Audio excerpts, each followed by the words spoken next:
እንዴት ናችሁ?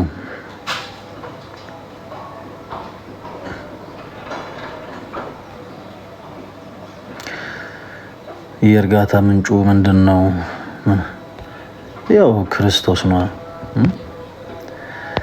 ሰው ክርስቶስን ሲያገኝ እኮ ነው የሚረጋጋው። እሺ ሁላችሁም በደንብ ኮፒ ሊንክ አድርጉ። ሁላችሁንም በድጋሚ ሰላም ብያለሁ። የጌታችን የኢየሱስ ክርስቶስ ጸጋና ሰላም ከሁላችን ጋር ይሁን። የኔ ተወዳጆች እንዴት አላችሁ? አጠር ያለች ነገር ለመናገር ነው አሁን ላይቭ የገባሁት። በመጀመሪያ አዲስ የለቀኩት ቪዲዮ አለ ጋይስ። በደንብ ኮፒ ሊንክ፣ በደንብ ሼር፣ በደንብ ሪፖስት በማድረግ ቪዲዮ በደንብ ቫይራል እንዲወጣ ሁላችንም እንተባበር። እሺ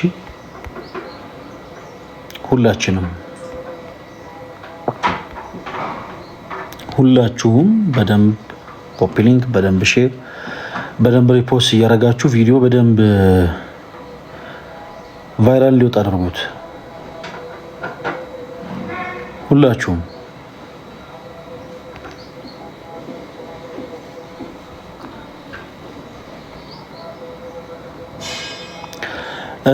ሐዋሳ ቅዱስ ገብርኤልን እኔ ቁልቤ አይደለም የሚሄደው፣ ወደ ሐዋሳ ነው።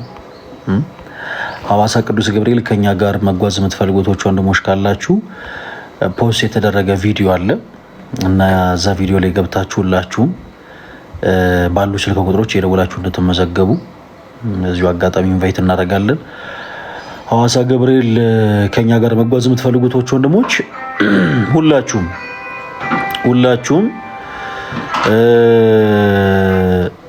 መታችሁ ከኛ ጋር ብትሄዱ ደስ ይለናል።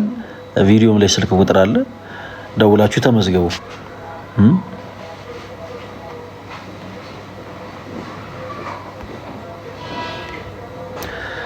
ውበት ነሽ ለቤቴ ለኑሮዬ ፋና፣ ውበት ነሽ።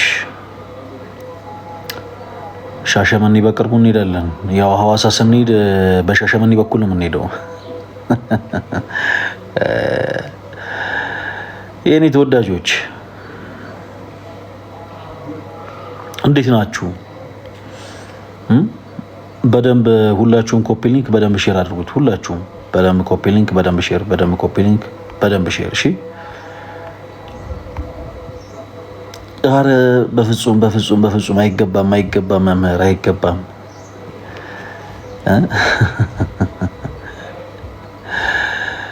አይገባም።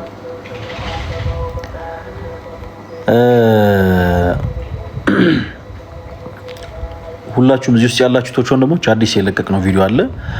ያንን ቪዲዮ በደንብ ሁላችሁም እየገባችሁ በደንብ ሪፖስት፣ በደንብ ሼር፣ በደንብ ኮፒ ሊንክ። እሺ ሁላችሁም አዲስ አሁን ልክ ላይቭ ስገባ የተለቀቀ አንድ ቪዲዮ አለ። ወደ ሐዋሳ ቅዱስ ገብርኤል ከኛ ጋር መጓዝ የሚፈልጉት ወንድሞች በአጠቃላይ ቪዲዮ እንዲደርሳቸው ሁላችሁም በደንብ ኮፒ ሊንክ፣ በደንብ ሼር፣ በደንብ ሪፖስት አድርጉት። የኔ ተወዳጆች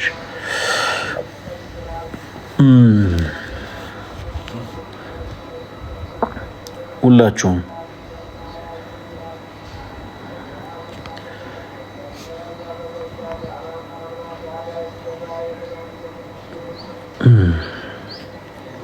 ጋይስ ሁላችሁም በደንብ ኮፒ ሊንክ፣ በደንብ ሼር አድርጉት ፕሊዝ።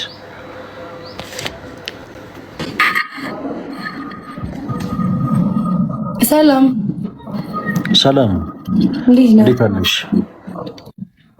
አለሁ እግዚአብሔር ይመስገን። ማንን ብል ስምሽን? ሊዲያ። መልካም። ኦርቶዶክሳዊ ነሽ? ነው።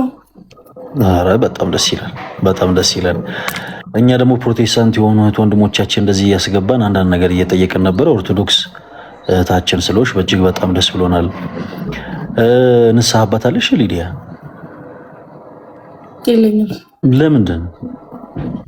እኔ እንጃ ግን የለኝም። እሺ ክቡር ስጋውን ቅዱስ ደሙን ተቀብለሽ ታውቂያለሽ? አሁን በቅርቡ ነው? አይ በቅርቡም ባይሆን ስጋው ደግሞ ተቀብለሽ ታውቂያለሽ? ያ በእውነት ስለዚህ ንስሐ አባታለሽ ማለት ነው። ንስሐ ገብተሽ ነው ማለት ነው። ቅዱስ ስጋው ነው ወይስ በልጅነት ያለውን ነው? ድሮ ጩጬ ሆኜ ነው እንጂ ቁርባን። ኦኬ። ቤተክርስቲያን ከሄድሽ ምን ያክል ጊዜ ሆነሽ?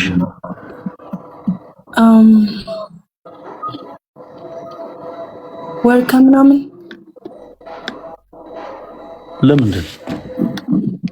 ሀገር ውስጥ አልነበርኩም እዚህና ለካሁን በቅርቡ ነው የተመለስኩት። ዱባይ ደግሞ ቤተክርስቲያን የለም።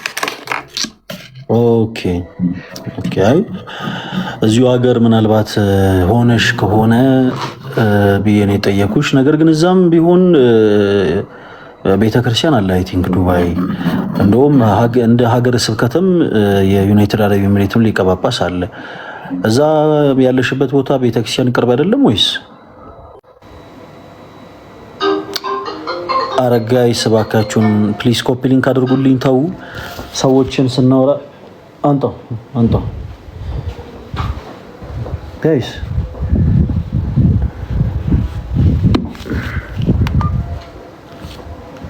ወንድማችን አቤት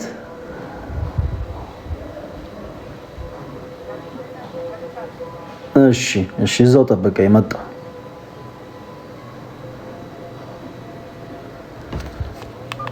የኔ ተወዳጆች በዚህ አጋጣሚ አንዳንድ ጊዜ ክርስቲያኖች ወንድሞች ዕቅበተ እምነት ስናገለግል እኛ ብዙ ጊዜ ወደ ፕሮቴስታንት ወንድሞቻችን ነው ብዙ ጊዜ ፎከስ እያደረግን በጣም ብዙ የሐሰት ትምህርቶችን እያነሳን የምናወራው። በዛው ልክ ግን ክርስቲያኖች ወንድሞች አንዳንዴ መንፈሳዊ ሕይወታችንን በጣም ልንመለከተው ይገባል። በጣም መንፈሳዊ ሕይወታችንን ልናየው ይገባል። አይ ቲንክ ኔትወርክ ነው እኔም የተቋረጠብኝ። ምናልባት ከእንደገና ከላች ክችልን እናስገባታለን እና መንፈሳዊ ሕይወት ላይማ በጣም ጠንካራ መሆን አለብን። እሺ ጋይስ እና በዛ መሀል የወላችሁ አሁን ስገባ ላይቭ አንድ የፖስትኩት ቪዲዮ አለ። ያንን ቪዲዮ ሁላችሁም በደንብ ሪፖስት፣ በደንብ ሼር፣ በደንብ ኮፒ ሊንክ አድርጉት። ወደ ሐዋሳ ቅዱስ ገብርኤል ጉዞ ተዘጋጅቷል እና ከኛ ጋር መሄድ የምትፈልጉት ወንድሞች ቪዲዮ ላይ ስልክ ቁጥሮች አሉ። በእነዛ ስልክ ቁጥሮች እየደወላችሁ እንድትመዘገቡ በሉል እግዚአብሔር ስም ጠይቃለን። ጉባኤው በነገራችን ላይ መረሳት የለበትም። ከፊታችን ገብርኤል ከሄደን በሳምንቱ ማለት ነው የኦርቶዶክስ የወጣት ጉባኤ ሁለተኛው ዙር እንደገና ይደረጋል እና ይህም ጉዞ ደግሞ የተዘጋጀው ጉባኤውን ለማገዝ ነው። ታህሳስ 25 ላይ ማለት ነው። ታህሳስ 25 ላይ እንደ እግዚአብሔር መልካም ፈቃድ ጉባኤ ይኖረናል። ስለዚህ ሁላችሁም እንድታግዙ በሉል እግዚአብሔር ስም ጠይቃለን። ጉዞም የተዘጋጀው ጉባኤውን ለማገዝ ያክል ነው። የጉዞ ዋጋ 3000 ብር ነው። ከኛ ጋር መሄድ የምትፈልጉት ወንድሞች በአጠቃላይ ሐዋሳ ቅዱስ ገብርኤል ታህሳስ 18 ሄደን ታህሳስ 19 ነው የምንመለሰው። ሁላችሁም በስልክ ቁጥሮቻችን እየደወላችሁ ተመዝገቡ። ስልክ ቁጥሮችን እዛ ላይ ስላስቀመጥን ማለት ነው። የኔ ተወዳጆች እሺ እስከዛ ድረስ እዚህ ውስጥ ያላችሁት ወንድሞቼ ልጠይቃችሁ እስቲ ስንቶቻችሁ ናችሁ እስቲ እንደው ቅዱስ ቁርባን የምትቀበሉት? እዚህ ውስጥ ስንቶቻችሁ ቅዱስ ቁርባን ትቀበላላችሁ? እስቲ የምትቀበሉ ካላችሁ አንዳንድ ቁጥር ጻፉልኝ። የማትቀበሉ ካላችሁ ሁለት ቁጥር ጻፉልኝ። እስቲ እዚህ ውስጥ ካላችሁት ውስጥ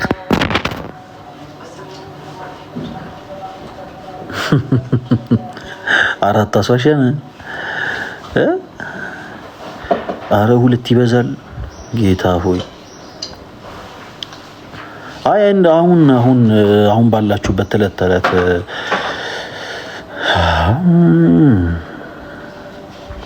ይሄ ሁሉ ሰው እኔ ተወዳጆች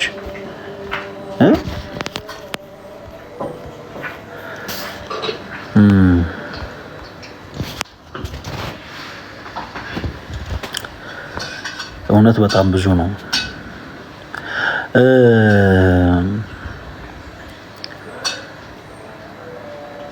አንድ ቀን አብረን አስቀድሰን አብረን ስጋው ደግሞ እንቀበል። ምን ታስባላችሁ? ሁላችንም ራሳችን ለካህን አሳይተን እዚህ ያላችሁ እህቶች ወንድሞች ማለት ነው።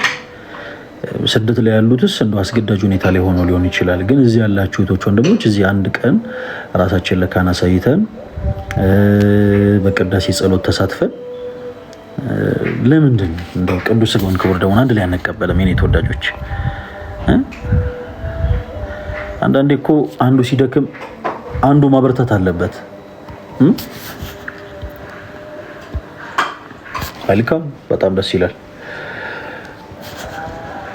እሺ እንዳትረሱ። ለማንኛውም ቀኑን እንነግራችኋለን፣ እናሳውቃችኋለን። ይሄ የምናዘጋጀውን ጉባኤ ከጨረስን በኋላ እንደ እግዚአብሔር መልካም ፈቃድ ልክ እንዲህ አይነት ፕሮግራም እናዘጋጅና አንድ ቀን አብረን ቅዱስ ስጋውን ክቡር ደሙን መቀበላችን የማይቀር ነው የኔ ተወዳጆች። እሺ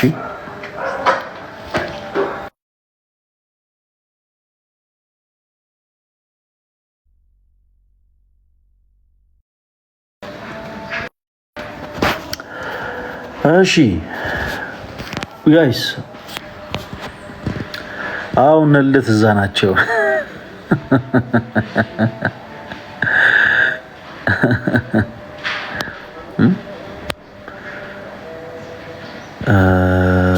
ምንድነው ፉድ አልመጣም፣ ሆዶ አልገባኝም። አንዳንዴ ለምን እንደሆነ አላውቅም። ፕሮቴስታንቶች ወንድሞቻችን ብዙ ጊዜ ለምን እንደሆነ አላውቅም፣ ለምንድን ነው የቤታችን ስሜት የሚሰማችሁ? ብዙ ጊዜ ይወላችሁ። በነገራችን ላይ ድጋሚ አሁንም አካውንቴ ዋርኒንግ ሰጥቶኛል። አሁንም በዚህ አጋጣሚ ሰልችቶኝ ነው፣ ኮፒ ሊንክ አድርጉልኝ ምናምን ማለት ሰልችቶኝ ነው። ፕሮቴስታንቶች ወንድሞቻችን ከእናንተ ጋር ስንወያይ የምንወያየው በመጽሐፍ ቅዱሳዊ ማስረጃዎችና ማስረጃዎች ብቻ ነው እና በመጽሐፍ ቅዱሳዊ ማስረጃዎች ላይ ተመርኩዘን እየተወያየን ዲስማች ለምንድን ነው የቤታችን ስሜት የሚሰማችሁ? ለምንድን ነው ነገሮችን ሁሉ እንደው ከጠላቻ አንግል የምትመለከቱት? እንዴት እንዲህ አይነት ነገር የፕሮቴስታንት መገለጫ ይሆናል? ስለእውነት ማለት እንደው አንዱ ለሰው ቢሆን ኦኬ፣ ግን ኤቭሪባዲ ሁሉም በዚህ ልክ ለምንድን ነው ራሳችሁን የምትገልጹት? እና ፕሮቴስታንቶች ወንድሞች እባካችሁን ፕሊስ እንደዚህ ነገር አቁሙ። ኦርቶዶክስ የሆኑ ሰዎችን ሞክ በማድረግ ምናምን ለማብሸቅ በመሞከር የምትሰብኩት ወንጌል የለም። ይሄ ልጅነት ነው። አሁን እዚህ ጋር ኮሜንት ሴክሽን ላይ ለምሳሌ የሆነ ነገር ጽፈው ቲክታክ ፕላትፎርም በተፈጥሮ ምን አይነት ነው መሰላችሁ? ተቃራኒ ነው። የሆኑ ሰዎች እየተበሳጩ የሳቂ ኢሞጂ ልኩላችኋል። የሆነ እየሳቀንባችሁ ነው ምናምን እና ተበሳጩ አይነት ሰው ማለት ነው። ለእንደዚህ ነገር እኮ ትንሽ እንደው አለረለ እንደው ያሳለፈ ይሄ ልጅ ሆኖ በልጅነቱ እንደዚህ አይነት ጨዋታ ተጫውቶ ያደገ ሰው መቼም ተመልሶ እንደዚህ አይነት የልጅ ጨዋታ ከእንደገና ያምረው። ምን አለ መሰላችሁ ፕሮቴስታንቶች ወንድሞች አሁን ከዘመኑ ጋር ብትራመዱ መልካም ነው። በመጽሐፍ ቅዱስ ማስረጃዎች ነው ከናንተ ጋር የምናወራው። ስለዚህ በመጽሐፍ ቅዱስ ማስረጃዎች ከናንተ ጋር ስናወራ እናንተም በመጽሐፍ ቅዱስ ማስረጃዎች ብቻ ነው ከኛ ጋር ማውራት ያለባችሁ። ከዛ ውጪ ግን መታችሁ ለምሳሌ እናንተ እንደዚህ እገሌ እንደዚህ አንተ እንደዚህ ምናምን ሰዎችን ሞክ በማድረጋችሁ ምንም የምትለውጡት ነገር የለም። ለምሳሌ ያክል እኛ የፕሮቴስታንት ወንድሞቻችን ትምህርት ሰው ሰራሽ ትምህርት ነው ብለን እናምናለን። ሰው ሰራሽ ነው ስንል ግን ፕሮቴስታንት የሆኑ ሰዎችን ለማብሸቅ ፈልገን አይደለም። ጌታ በሚያውቀው ለምን እናበሽቃለን? ወንጌል ሰዎችን ማብሸቅ አይደለም። ወንጌል ሰዎችን የምናበሳጭበት ቃል አይደለም። ወንጌል ሰዎችን የምናናደድበት ቃል አይደለም። ወንጌል ሰዎችን የምናንጽበት፣ ሰዎችን የምንመልስበት የክርስቶስ ኢየሱስ ቃል ነው። ስለዚህ ወንጌልን ስንሰብክ ክህደትን ሳናንቆለባበስ ክህደት ነው ብለን፣ ነገር ግን ሰዎች እንዲድኑ ደግሞ በፍቅር ነው የምንሰብከው ማለት ነው። ሰው የፕሮቴስታንት ወንድሞቻችን ትምህርት አስተምሩቷቸው ሰው ሰራሽ ነው፣ ይህንን ክህደት አናንቆለባብሰው። ኦፍ ኮርስ ሰው ሰራሽ ከሆነ ሰው ሰራሽ ነው እንለዋለን። ከዛ ውጭ ግን እናንተ ዘይት ነጋዴዎች፣ እናንተ ሶፍት የምትመገቡ እናንተ እንዲህ ብለን ወንጌልኛ አንሰብክም ጋይስ።